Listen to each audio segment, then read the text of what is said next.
Supreme court में वक्फ law का आज दूसरा दिन है, जहां इसको लेकर इमरान प्रतापगढ़ी बोले हैं कि हमें इंसाफ मिलेगा। जी हां, आपको बता दें कि वक्फ कानून को लेकर सुप्रीम कोर्ट में सुनवाई चल रही है, जिसे लेकर कांग्रेस सांसद इमरान प्रतापगढ़ी ने सरकार पर निशाना भी साधा है और कहा है कि वक्फ की जमीन को हड़पना चाहते हैं, इस वजह से ये बिल लाया गया है। हालांकि उन्होंने सुप्रीम कोर्ट पर उम्मीद जताई है कि कोर्ट इस कानून पर कोई बड़ा फैसला सुनाएगा।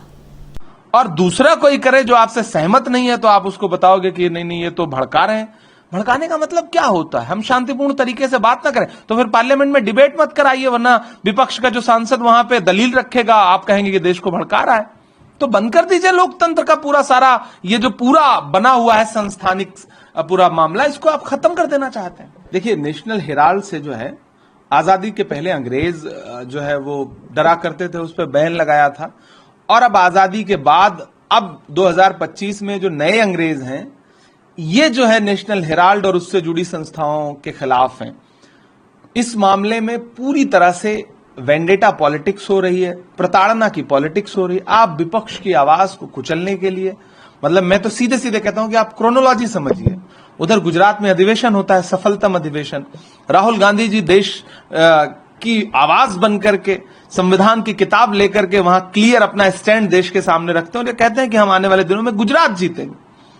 और कल जब राहुल गांधी जी गुजरात के मोडासा में पहुंचते हैं तो आप चार्जशीट दाखिल करते हैं।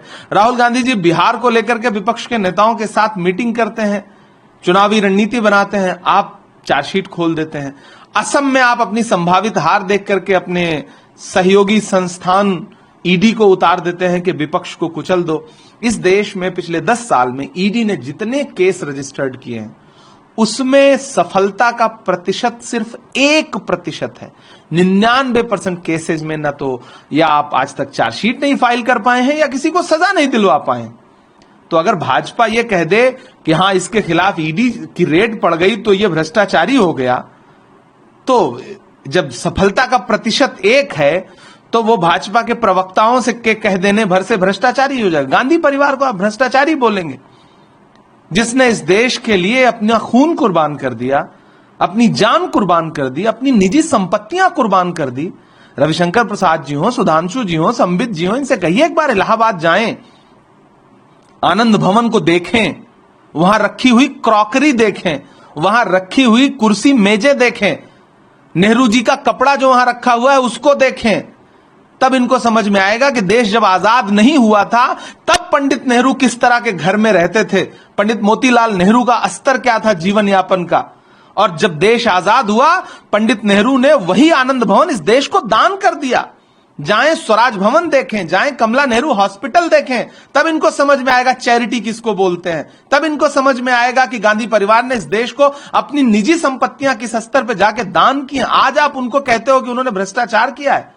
आप जिन्होंने 10 साल में देश की संपत्तियां बेच दी, अपने उद्योगपति दोस्तों को फायदा पहुंचाया, भगोड़ों को इस देश से भागने में मदद की, आप बोलेंगे सूप तो सूप बोले, चलनिया बोले जिसमें 72 छेद।